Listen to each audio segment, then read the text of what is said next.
दुनिया भर के हेल्थ स्टोर्स में जिसकी पैकेजिंग चमक रही है, विदेशों में जिसे सुपर फूड कहा जा रहा है और चुनावी मंचों से जिसे बिहार की शान बताया जाता है, असल में वही फल है जो तालाबों के कीचड़ में डूबे मजदूर की कमर से निकला है।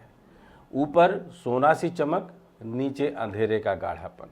यही है मिथिला का मोती, वही सफ़ेद दाना जिसने नेताओं को भाषण दिया, व्यापारियों को दौलत दी, लेकिन खेतिहर किसान और मजदूर की हथेली आज भी खाली है। नमस्कार, मैं डॉक्टर विजय शुक्ल।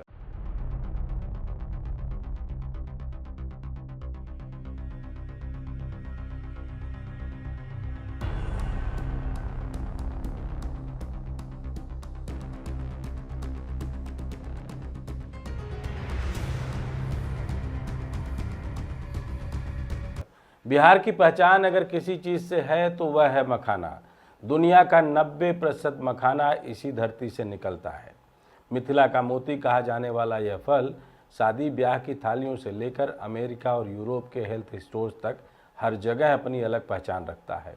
आयुर्वेद में इसे बल और वीर्यवर्धक माना गया, विज्ञान ने इसे सुपर फूड घोषित किया। लेकिन सबसे बड़ा सवाल है कि जिस धरती से यह सफ़ेद मोती निकलता है, वहाँ के किसान और मजदूर अब भी गरीब और बेबस क्यों हैं? क्यों बिहार का मजदूर अपने ही गांव में बिजारी बनकर गुलामी करता है और बाहर जाता है तो प्रवासी बन जाता है?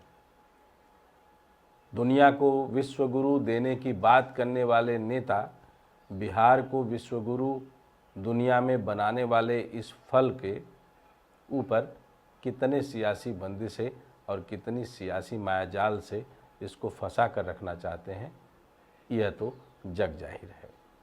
इतिहास गवाह है कि मखाने की खेती मिथिला और दरभंगा की परंपरा रही है। पुराने ज़माने में इसे राजाओं महाराजाओं की थालियों में परोसा जाता था। अंग्रेज़ों के दौर में यह पहली बार कोलकाता बंदरगाह से विदेश गया। धीरे धीरे यह एशिया और यूरोप में फॉक्सनट या लोटस सीड के नाम से मशहूर हुआ। लेकिन खेती की तस्वीर कभी नहीं बदली। तालाब वही, कीचड़ वही और मजदूर की कमर तक पानी में डूबी वही तस्वीर आज भी कायम है। आयुर्वेद और आधुनिक विज्ञान दोनों ने माना कि मखाना चमत्कारी है। इससे प्रोटीन और फाइबर भरपूर हैं। कैल्शियम और मैग्नीशियम हड्डियों को मजबूत बनाते हैं।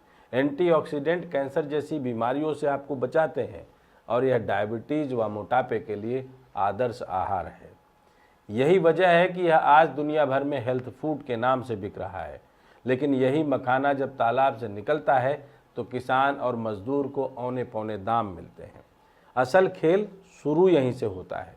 मखाना किसान से 150-200 रुपये किलो खरीदा जाता है और बाज़ार में 1000-2000 रुपये किलो बिकता है।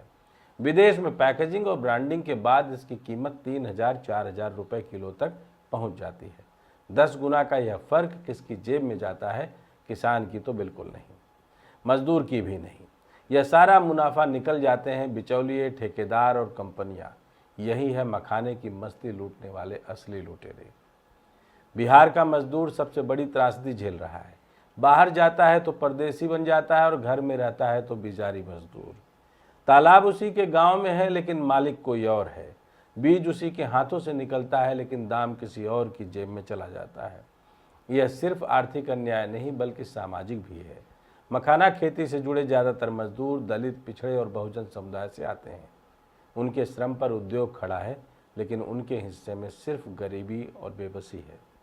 अब जरा राजनीति पर नज़र डालिए। लालू प्रसाद यादव ने अपने लंबे शासनकाल में गरीबों के हक की राजनीति की, लेकिन मखाना किसानों और मजदूरों के लिए कोई ठोस नीति नहीं बनाई। नीतीश कुमार ने अच्छे शासन और विकास का दावा किया, लेकिन मखाना को कभी एमएसपी में नहीं ला पाए, न सहकारी समितियों को मजबूत किया। कांग्रेस के ज़माने में भी स्थिति वैसी ही रही। हाँ, जब जब चुनाव आता है तब तब मखाने का नाम मोदी भी लेते हैं और बाकी सब भी। 2019 और 2020 में प्रधानमंत्री नरेंद्र मोदी ने मंच से कहा कि मखाना बिहार को माला माल करेगा।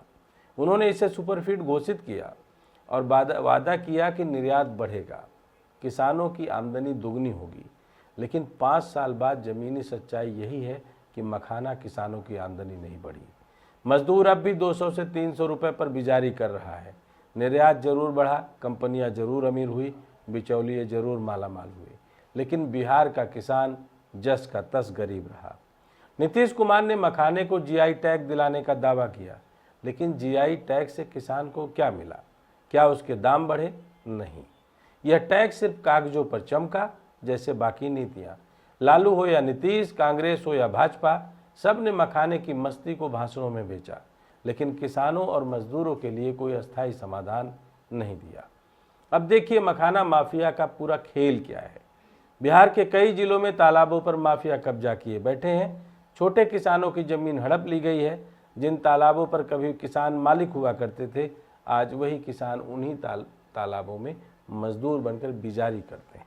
ठेकेदार तालाबों की लीज ले लेते हैं और फिर गांव के ही गरीबों को कम दाम पर मजदूरी पर लगा लेते हैं। इस खेल में स्थानीय प्रशासन से लेकर नेताओं तक की मिलीभगत होती है। यही माफिया आज बिहार के मखाना उद्योग का असली मालिक है। यह विडंबना देखिए कि बिहार का मखाना विदेशों में हेल्थ फूड बनकर बेचा जा रहा है, लेकिन बिहार का किसान अपने घर में स्वस्थ भोजन तक नहीं जुटा पा रहा। यह उद्योग जो पूरे राज्य की अर्थव्यवस्था को बदल सकता था, आज बिचौलियों और माफियाओं की जेब भर रहा है। अगर बिहार को सचमुच मखाने से मालामाल करना है तो इसे भाषणों से निकालकर जमीनी स्तर पर बदलाव लाना होगा। मखाने को न्यूनतम समर्थन मूल्य में लाना होगा। सहकारी समितियां मजबूत करनी होगी ताकि किसान सीधे मंडी तक पहुंच सके। प्रोसेसिंग यूनिट्स बिहार में खोलनी होगी ताकि वैल्यू एडिशन का पैसा यहीं बचे। मजदूरों की न्यूनतम मजदूरी और सामाजिक सुरक्षा तय करनी होगी। और सबसे बड़ी बात, तालाबों और जमीन पर माफिया का कब्जा तोड़ना होगा। मखाना बिहार की शान है, लेकिन यह शान तभी सार्थक होगी जब इसके असली निर्माता को उसका हक मिलेगा। आज मखाना बिहारियों के लिए आशीर्वाद से ज़्यादा अभिशाप बन गया है, क्योंकि इससे अमीर तो दिल्ली मुंबई के व्यापारी और विदेशी कंपनियां हो रही हैं, लेकिन किसान और मजदूर अब भी गरीबी में जी रहे हैं। मोदी जी ने कहा था कि मखाने से बिहार मालामाल होगा। नीतीश ने कहा था कि यह बिहार की पहचान है। लालू ने गरीबों की राजनीति की थी, कांग्रेस ने वायदे किए थे। लेकिन हकीकत यही है कि मखाना किसान और मजदूर को कभी मालामाल नहीं कर पाया। मखाने की मस्ती असल में लूट की मस्ती बन गई है, और इसके लुटेरे वही हैं जो भाषणों में किसानों का नाम लेते हैं, लेकिन जमीन पर बिचौलिए और माफियाओं को पनपाते हैं। मिथिला का मोती आज भी चमक रहा है, लेकिन उसकी चमक बिहार के किसानों और मजदूरों की आंखों में आंसू बनकर उतर रही है।